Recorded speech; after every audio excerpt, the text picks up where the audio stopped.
Sexta-feira, dia de Café em Prosa, nosso podcast que é voltado para os setores de café, café especial, sustentabilidade, qualidade, mercado, pesquisa e ciência, tudo que envolve a nossa cafeicultura. E nossa parada hoje vai ser com um porta-voz que fala com a gente lá direto de Rondônia. Já está aqui conectado comigo o Henrique Alves, que é pesquisador da Embrapa. Henrique, seja bem-vindo, meu amigo. Muito bom tê-lo aqui conosco. Obrigado, Virgínia. O prazer é todo meu e é sempre um prazer poder falar do café e principalmente de robustas amazônicos. E Henrique, antes da gente começar a falar sobre a nossa pauta principal aqui de hoje, que é um encontro que vai acontecer, eu gostaria que você se apresentasse para os nossos ouvintes, contasse um pouquinho da sua trajetória com o café, pode ser? Pode ser sim, Virgínia. Eu sou agrônomo, nascido em Viçosa, direto de Minas Gerais, e eu sempre trabalhei com café desde a graduação. Primeiro com iniciação científica, depois no mestrado e doutorado.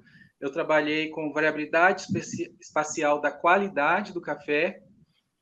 Passei um tempinho, quando eu terminei o doutorado em 2009, eu fui para os Estados Unidos, trabalhei um pouquinho com pós-colheita, mas era de grãos. E depois passei no concurso da Embrapa e desde 2010 eu estou aqui em Rondônia, trabalhando com a cafeicultura da Amazônia, mas que foi um desafio muito grande para mim, porque eu estava acostumado a trabalhar com arábica, com qualidade de bebida pro-arábica. E, de repente, eu caí no universo dos cafés canéforas, que mais para frente eu descobri que eram cafés robustas e não conilons. E, desde então, a gente tem trabalhado qualidade, questões como sustentabilidade, a parte social da cafeicultura também, apesar de ser pesquisa, mas é sempre levado em consideração. E a gente tem ficado muito feliz, muito satisfeito com a evolução que a cafeicultura, de forma geral, teve na última década, mas mais particularmente a cafeicultura do canéfora, né, que tem as variedades botânicas Conilon e Robusta. Henrique, eu ia justamente falar para a gente comentar um pouco sobre isso, porque outro dia até a gente já postou algumas matérias falando sobre essa evolução da pesquisa e ciências e a produção dos robustas amazônicos, porque a última década, ela, de fato, foi marcada por uma virada de chave para essa produção, né? Exatamente, Virgínia, porque assim, a gente estava muito acostumado a trabalhar os cafés canéforas, mas como cafés de segunda linha, cafés que tinham baixo custo, que barateavam blends, ou então que tinham utilizados devido ao seu alto rendimento industrial, então tinha uma demanda muito grande, principalmente para solúveis.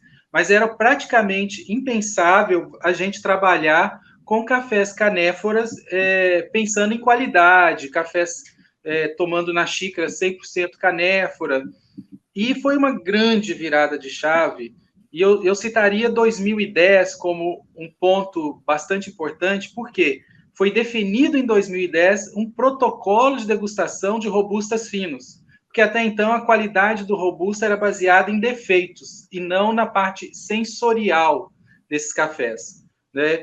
Então, e era muito comum a gente ver, ainda hoje, às vezes, alguns desavisados fazem essa comparação, falando, os cafés canéforas são cafés extremamente amargos, que não possuem doçura, né? E compara um café canéfora commodity com um café arábica especial. E a gente tem visto que não, que os dois cafés têm a qualidade bem definida, né? Podem ser especiais ou não, depende de como você trata esses cafés, de como é a produção desses cafés. E em uma comparação simplificada e até bastante didática, como se fosse vinho branco, vinho tinto. Você pode ter sua preferência por vinho branco, vinho tinto, mas não dá para você falar que o vinho tinto não tem qualidade, que o vinho branco não tem qualidade, né? E a mesma coisa, o café canéfora, ele tem as suas características sensoriais bem definidas, assim como o café arábica. Tem similaridades, mas tem diferenças importantes. Uma diferença importante, por exemplo, no café canéfora fino, seja robusto ou conilon, é que ele é um café mais encorpado, né? E ele tem boa doçura e a acidez, de forma geral, ele é mais sutil do que a acidez presente no Arábica. Mas hoje também a gente tem novos protocolos de processamento dos frutos. Então, um deles que tem modificado é justamente a parte pós-colheita, que não é só colher os frutos maduros e secar esses frutos em temperaturas adequadas, de 35 graus Celsius. Esses frutos estão passando, depois da seleção, por um processo de fermentação anaeróbica em bioreatores, que utilizam leveduras e diversos micro-organismos, na maioria das vezes, que são naturais ao ambiente do café, e esse processo de fermentação tem agregado muito valor sensorial. Então, por exemplo, os cafés canéforas, que até então tinham uma acidez muito sutil, muito suave, já está apresentando acidez frutadas, cafés mais cítricos, mais complexos, graças aos novos métodos de processamento. E uma coisa que eu falo, o café que a gente bebe hoje é completamente diferente do café que nossos pais, nossos avós bebiam nas décadas anteriores, porque nesse meio tempo modificou o processo no campo, modificou a genética desses cafés e principalmente os processos de colheita e pós-colheita. Então, eu posso dizer sem sombra de dúvidas que hoje a gente tem uma diversidade sensorial muito maior, uma paleta sensorial muito mais diversificada do que se encontrava antigamente. E Henrique, você acha que o consumidor final, o mercado, ele já entendeu isso, né? Tanto essa questão da evolução da qualidade sensorial dos robustas amazônicos, mas que a gente tem essa prateleira tão diversificada aqui no Brasil? Eu acho que é um processo, mas o aprendizado tem sido muito mais rápido. A gente via, por exemplo, que tinha processos que aconteciam de evolução ou de lançamento de uma marca que às vezes levavam meses, ou para chegar na prateleira do supermercado, ou para ser notado pelo consumidor. Hoje a gente tem uma dinâmica que a informação caminha muito rápido nas redes sociais, usando a internet, usando todas essas informações, e isso chega muito mais rápido. Mesmo a parte de campo, por exemplo, quando a gente desenvolve um processo novo, um protocolo novo aqui pela Embrapa, a gente tem mecanismos que esse processo que a informação da novidade já chega imediatamente, em tempo real, para o cafeicultor no campo, muitas vezes até para o cafeicultor indígena. Então, eu vejo assim, os processos hoje, eles são dados de uma forma muito mais avançada e rápida do que aconteciam uma década atrás, por exemplo. E é possível qualquer consumidor. Eu lembro, por exemplo, quando eu ia ao supermercado com a minha mãe, que a gente não tinha muitas marcas de café, e o café era basicamente você escolher entre o café tradicional, né, e o extra forte. Essas eram as escolhas básicas que a gente tinha, uma meia dúzia de marcas. Hoje, você tem microlotes, você tem nanolotes, você tem cafés que você escolhe por torra, você já escolhe café até por cultivares e variedades, né? Coisa que era impensável um tempo atrás, né? Você escolhe cafés até pela história desses cafés, né? Então, cafés produzidos por mulheres, cafés produzidos por indígenas, né? Então, assim, a diversidade no supermercado hoje é muito maior e o consumidor tem ficado atento sobre isso, sim. E quando a gente fala no campo, Henrique, essa informação ela chega mais rápido para o produtor, mas o produtor ele está apto a fazer certas mudanças, ele também está interessado em ter mais tecnologia, ações que mitiguem alguns riscos que ele pode ter, mas que ajudem na evolução da qualidade desse café. Também quando a gente fala em produtividade, o produtor ele está disposto? Com certeza, hoje existe um investimento muito maior em tecnologia, uma aceitação muito maior na tecnologia no campo. Só para você ter noção, pegar Rondônia como exemplo, né? Se você pega, em 2010 foi feito um levantamento, era menos da metade dos cafés eram irrigados. Hoje, mais de 80% das lavouras são irrigadas. O plantio clonal, que é um avanço, né, para café canéfora, há uma década atrás, ele estava aí com 30%, 40%. Hoje já é mais de 90%, né, das lavouras já são em plantios clonais. os novos arranjos espaciais, né?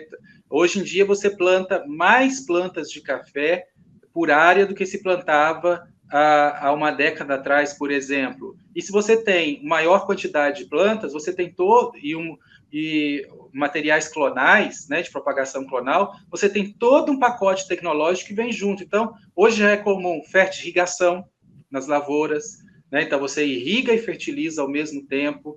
Os controles de pragas e doenças são mais efetivos.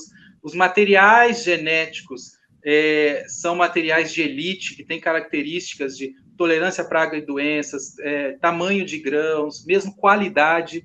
Uma coisa que era impensável um tempo atrás, que eu teria um clone, principalmente de canéfora, específico para qualidade. A Embrapa lançou o 2314 porque é um clone que tem uma bebida diferenciada, né? Então, assim, a gente vê que a tecnologia já está presente no campo, cada vez mais está sendo acessível e acessado pelos cafeicultores. Só para vocês terem noção, a gente tem uma família indígena que a gente tem trabalhado, que é o do seu Valdir Aruá, que tem ganho diversos concursos de qualidade. Hoje ele já está plantando variedade clonal, ele já está irrigando as lavouras, ele já está repensando os espaçamentos, e isso numa lavoura de padrão diferenciado, às vezes plantada em clareiras. Então, assim, a tecnologia ela pode vir de diversas formas, de diversas roupagens, e não existe um único modelo de aplicação de tecnologia. Você tem, por exemplo, um produtor de 300 hectares que aplica tecnologia, e você tem um produtor de 5 hectares que também aplica tecnologia, só que modelos diferenciados, entendeu? Não é um padrão único, mas com certeza tem sido acessado. Só para você ter uma noção, quando a gente pega... Eu vou dar novamente exemplo de Rondônia, mas isso cabe para o Brasil também. Há 20 anos atrás, a produtividade em Rondônia era inferior a 10 sacas por hectare. Hoje, a produtividade média já está chegando a 50 sacas por hectare. E a gente tem lavouras tecnificadas com média de 130, 140 sacas por hectare. Hoje, em Rondônia, se você tiver uma lavoura tecnificada, com todo o tratamento tecnológico adequado, né, com boas práticas agronômicas, o mínimo, a expectativa mínima de colheita média são 100 sacas. Se você não tiver 100 sacas de média, alguma coisa está acontecendo errado na sua lavoura.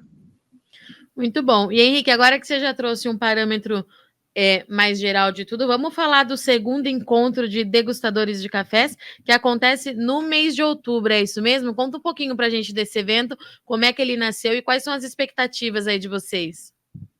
Bom, Virgínia, a gente tem muito carinho por esse evento. Primeiro que ele nasceu de uma necessidade que foi identificada quando a gente estava fazendo um trabalho científico, né? A gente estava fazendo um levantamento, né, um trabalho para definir o perfil sensorial dos cafés canéforas Conilon e Robusta do Brasil. E aí, a gente estava com vários degustadores brasileiros, né? Silvio Leite, Lucas Lozada, né, Jonas Orletti, tantos outros, que a gente estava discutindo exatamente isso. O tanto que é necessário ter calibragem desses degustadores, porque a novidade dos cafés, todo ano tem um perfil diferente, uma genética diferente, tem a questão dos fermentados, que é uma novidade, né, da fermentação positiva que eu já citei. Então, nesse momento, a gente definiu que precisava ser realizado um encontro para discutir as mudanças, discutir ciência e fazer a calibragem desses degustadores. E aí, ano passado, em julho do ano passado, a gente fez o primeiro encontro brasileiro de degustadores. Foi realizado aqui na Amazônia, em Cacoal, e foi um grande sucesso. Foram mais de 150 profissionais que vieram de fora do estado, mais os profissionais do estado. Então, a gente teve palestras, visitas a campo, a gente bateu o recorde com a maior degustação profissional realizada, e de uma única vez foram 150 degustadores, seguindo o protocolo de degustação, provando cafés. Só para você ter noção, foram mais de 1.000 xícaras que a gente usou para cada ciclo de degustação do evento. Então, foi um grande evento, e naquele momento a gente definiu que a cadeia não deveria incorporar esse evento como um evento anual da cafeicultura. E aí foi definido que a próxima edição seria no Espírito Santo. E por Né? quê, Henrique? Foi definido no Espírito Santo porque, assim, o primeiro foi na terra dos robustas, né? Foi na Amazônia. E, assim, os cafés canéforas, principalmente os canéforas finos, têm sido a grande novidade da cafeicultura e tem despertado muito interesse, de forma geral, dos profissionais, sejam eles degustadores, baristas ou agrônomos. E o que aconteceu? Como a gente fez o primeiro na terra do Robusta, ele não era focado apenas no Robusta. A gente também degustou Arábica, degustou Conilon, mas as visitas foram em lavouras de Robustas, foi discutido muitas as questões dos canéforas finos. Ficou definido que o próximo seria na terra, no centro de origem do Conilon brasileiro, né? Que no caso vai ser São Gabriel da Palha, no Espírito Santo, e vai ser, assim, uma oportunidade de conhecer um pouco dessa variedade botânica que é o Conilon, mas a gente vai discutir sobre Robusta, sobre Arábica, inclusive o tema do evento esse ano é Um País, Muitas Origens, que é justamente para demonstrar e provar e degustar os diferentes terroirs, né, os cafés diferentes terroirs que existem no Brasil. A gente tem Caparaó, a gente tem Matas de Minas, né, a gente tem Alta da Mogiana, né, a gente tem também na Bahia cafés maravilhosos. Então, assim, é justamente isso que a gente quer celebrar, essa diversidade sensorial, diversidade de culturas e de terroirs que só o Brasil tem.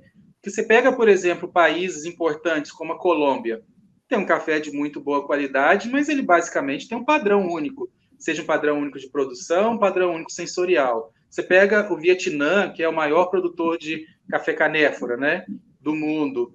Ele também tem um padrão. Agora você pega no Brasil, o Brasil produz Robusta, produz Conilon e produz Arábica, e com grande diversidade de ambientes produzindo esses cafés. Então, é isso que a gente quer celebrar. Lá vai ser discutido os protocolos de degustação de robustas finos, o protocolo de degustação de arábicas especiais, o novo protocolo. Vai ser discutido também o protocolos que é inédito, né, de cafés solúveis, porque a indústria de cafés solúveis também tem sofrido uma evolução à medida que a matéria-prima evolui em qualidade. Né? Então, a Eliana Helvas vai mostrar para a gente as importâncias. A gente vai também, a BIC, ela tem um protocolo que é de degustação de cafés torrados, que a gente chama de PQC, que se aproxima muito do que da forma que a gente prepara o café em casa, né? Usando cafés filtrados e tudo. E esse protocolo vai ser apresentado lá também, uma renovação desse protocolo. Então, assim, vão ser muitas novidades, porque esse tipo de informação é muito importante para a ponta da cadeia, que é justamente quem prepara, quem prova os cafés, quem torra esses cafés, quem beneficia e que vai levar isso para os consumidores. Obviamente vai estar aberto para os agrônomos, para as pessoas técnicas, para os pesquisadores. Vai ser uma grande oportunidade mesmo de conhecer um pouco mais da cafeicultura brasileira e desse bastidor que está envolvido, porque muitas vezes a gente não tem noção como consumidor toda a ciência, tecnologia e trabalho que está envolvido numa xícara de café. E a gente vai discutir justamente essa parte, que é onde ou você valoriza, né, ou você desvaloriza o café. Que é justamente a parte do preparo, da torra, né, da degustação, do que a gente vai valorar nos cafés, o que a gente vai passar de informação para os consumidores. Para você ter ideia, o último evento foi ano passado, a gente estava discutindo até embalagens, né? O que deve ter numa embalagem, quais são as informações importantes, o que realmente agrega para o consumidor, o que não agrega para o consumidor. Então, assim, são discussões e painéis muito ricos que a gente vai ter nesse evento, que o tema principal é Um País, Muitas Origens. Que, inclusive, a BSCA atualizou, né, Henrique? Acabou de atualizar. Nós temos 35 regiões produtoras de café no Brasil agora reconhecidas pela Associação Brasileira de Cafés Especiais, e é bastante coisa, né, Henrique? É muita coisa. Isso só demonstra toda essa diversidade que o Brasil tem, e é muito bacana que a BSCA, né, que é a Associação Brasileira de Cafés Especiais, está abraçando isso, porque o Brasil precisa ter consciência que ele não é só o maior produtor do mundo, que ele não produz volume e produz excelência, ele também produz com diversidade. E esse talvez seja o maior diferencial, porque assim, o Brasil é o maior produtor? É, mas tem outros países que produzem bastante. Né? Vietnã mesmo é o maior produtor de canéfora. O Brasil é o segundo maior de canéfora, mas de forma geral o Brasil é o maior produtor, exportador e tudo. Então tem esse tamanho, essa dimensão, essa importância. Aí depois a gente pensa, qualidade. O Brasil produz cafés maravilhosos, isso é fato. Mas você pega, o Panamá tem cafés bons, Colômbia tem cafés bons, né? Diversas regiões do mundo também produzem café bons. Agora, com essa diversidade, que basicamente todo o café do mundo pode ser encontrado no Brasil, dada a tamanha diversidade genética, de ambientes e de formas de produzir, e isso precisa ser celebrado. Né? E é muito bacana, a gente vai ter a participação da BSCA, inclusive o Vinícius Estrela vai estar num painel, a gente vai ter um painel só sobre indicações geográficas, né, que é uma forma de reconhecimento da qualidade. E só para você ter noção, Virgínia, hoje no Brasil, a gente tem mais indicações geográficas de café do que de vinho, para você ver o tamanho da diversidade e da qualidade desses cafés. Que a gente é uma conquista brasileira, né? E isso é muito importante de ser celebrado, estudado e conhecido. E Henrique, esse evento ele é aberto para todo mundo? Quem estiver nos ouvindo e tiver o interesse de participar, como é que faz? Ele é aberto, sim, Virgínia, tá? Para todos os profissionais. Ele é focado em degustadores, baristas, torrefadores, pessoal da indústria, mas ele é aberto para todos. Então, assim, pesquisadores que trabalham com café, né? Estudantes que querem conhecer mais, profissionais diversos que trabalham com café, né? Que querem conhecer mais do café, eles são bem-vindos. O único senão é que a gente tem um limite de vagas, Sim. Tá? E só para você ter noção, a gente liberou o primeiro lote de vagas, que foram 100 vagas, e ele já se fechou nas primeiras 24 horas. Agora a gente está com o segundo lote de vagas, que são 150 vagas destinadas aos degustadores profissionais. Né? O próximo lote de vagas vai ser novamente aberto a todo mundo. Então, eu recomendo que quem gosta do café, quer conhecer mais sobre o café, que trabalha com café, seja com cafeteria, com empresas micro-torrefações ou grandes torrefações, degustadores de café arábica, degustadores de café canéfora, eu acho que seria uma oportunidade única e recomendo fazer logo a inscrição, ficar alerta, né, se programar. Vai ser de 17 a 20 de outubro, vai ser uma semana bem intensa de imersão, vão ser apresentados atualizações de protocolos, resultados científicos, vão ter as degustações, vão ter as calibragens em arábica e canéfora. Inclusive, essa calibragem, ela é capitaneada pelo Silvio Leite, que quem é da área sabe que é um dos maiores degustadores de cafés do Brasil e do mundo, é referência. Então, assim, a gente poder aprender com um profissional do quilate do Silvio Leite é uma oportunidade única, né? A inscrição é gratuita, só que a gente tem essa limitação, realmente, vai ser um grande evento, mas a procura está grande, né? Isso é muito bom, né, Henrique? Deixa a gente animado, porque, de fato, acho que todo mundo começa a virar essa chave de entender que a gente tem toda essa riqueza quando a gente fala em sabor de café aqui dentro, né? Exatamente. Eu não canso de falar. Tem esse slogan, né, que a BSA até preconiza, né, que o Brasil é the coffee nation, né, a nação do café, e isso é realmente muito verdadeiro. O Brasil é a nação do café, mas o mundo do café cabe no Brasil, porque a gente tem perfis sensoriais diversos. Só para você ter uma noção, aqui em Rondônia mesmo, na Amazônia, nessa semana que vem, a gente vai ter um grupo de 18 empresas internacionais, compradores, traders, empresas que torram cafés, grandes torrefações, que vão visitar a Amazônia para conhecer a produção dos robustas, para fazer degustação, conhecer os produtores, né, porque eles têm interesse em negociar e comprar cafés do Brasil, agora nesse momento mais especificamente da Amazônia, porque eles sabem que o Brasil hoje, não só a arábica, mas também os robustas, o Brasil, sem sombra de dúvidas, produz os melhores robustas do mundo, né? E isso é uma coisa que a gente precisa abraçar, porque eu acredito, Virgínia, que você já tem uma experiência muito grande com o agro em geral, mas também com a cafeicultura, e você deve já ter ouvido essa história que o Brasil sempre foi grande produtor, mas não investia muito no marketing em relação à qualidade, né? Depois evoluiu a qualidade, mas apesar do Brasil ser o maior player do mercado de café no mundo, né? Quem é reconhecido por ter cafés de qualidade é a Colômbia, né? Apesar que isso tem mudado para o Brasil. E o que eu sempre falo é isso. Para os canéforas em questão, a gente precisa de reconhecer, né, a qualidade, os perfis sensoriais, toda essa dinâmica da produção dos robustas e dos conilons finos, porque se o Brasil não abraçar isso, se o Brasil não trabalhar esses cafés, seja do marketing, mostrar que a gente tem volume, a gente tem qualidade, a gente tem diversidade, outros países vão abraçar. E, novamente, a gente não vai ter aprendido a lição e deixar outros países levarem a fama de uma coisa que o Brasil tem mais e tem melhor. Isso é fato. O Brasil é a nação do café e tudo que você precisar, seja de conhecimento científico até diversidade sensorial, o Brasil tem.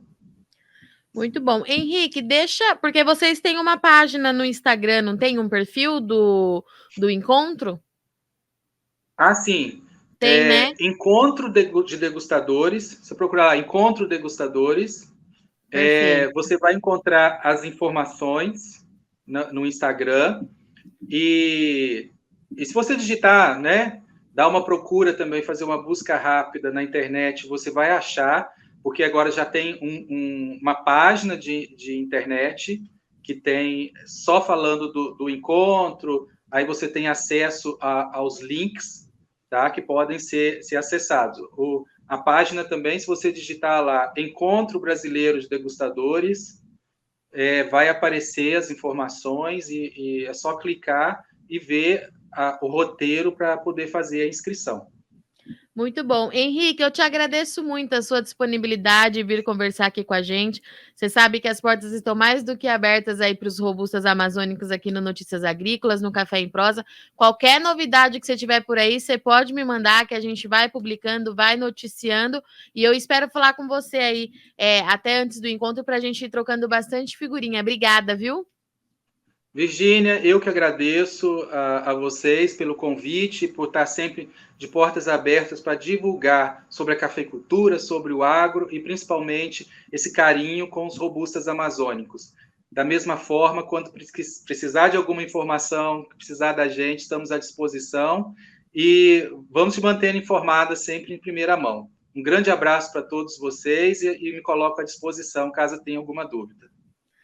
Muito bem, então, estivemos aqui com o Henrique Alves. O Henrique é pesquisador da Embrapa, trabalha lá em Rondônia e a gente vem falando bastante dos robustas amazônicos, justamente porque a gente começa a ter esses resultados de muito trabalho, ciência e pesquisa dos últimos 10 anos, né? A última década foi, de fato, uma virada de chave e a gente precisa falar disso, precisa mostrar isso, apresentar isso ao mercado internacional, porque agora nós somos 35 origens produtoras de café dentro do Brasil.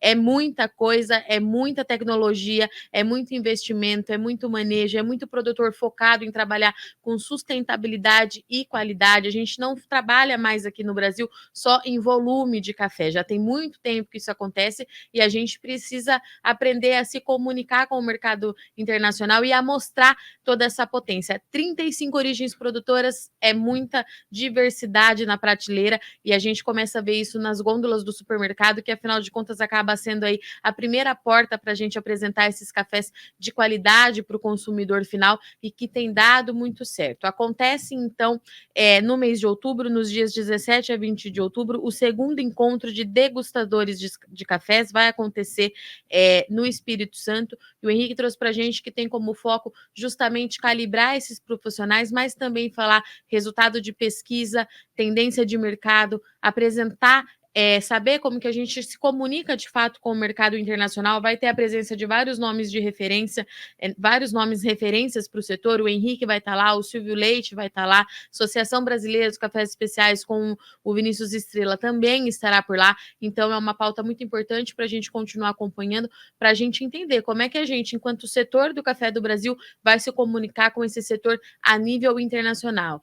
Todo mundo tem, de fato, conhecimento dos outros cafés de outras origens que ganharam aí bastante destaque no mercado internacional por conta da sua qualidade, mas é hora da gente começar a virar essa chave com a qualidade não só do arábica, mas também dos canéforas. Os robustas amazônicos vem ganhando bastante destaque, quebrar esses paradigmas que a gente ouve e ouve bastante ainda no mercado, mas o caminho é esse, trabalho de formiguinha e todo mundo junto para a valorização do café do Brasil, e isso significa, consequentemente, valorização do produtor rural, do homem que está lá no campo, dos homens e das mulheres com uma participação muito significativa e importante nessa escalada de café especial do país, e juntos, com certeza, a gente vai conseguir se comunicar melhor com o setor, tanto internamente, mas também lá para fora, tá certo? Eu sou Virginia Alves, eu agradeço muito sua audiência e companhia, um bom final de semana, tomem bastante café, na sexta-feira que vem a gente está de volta, até lá.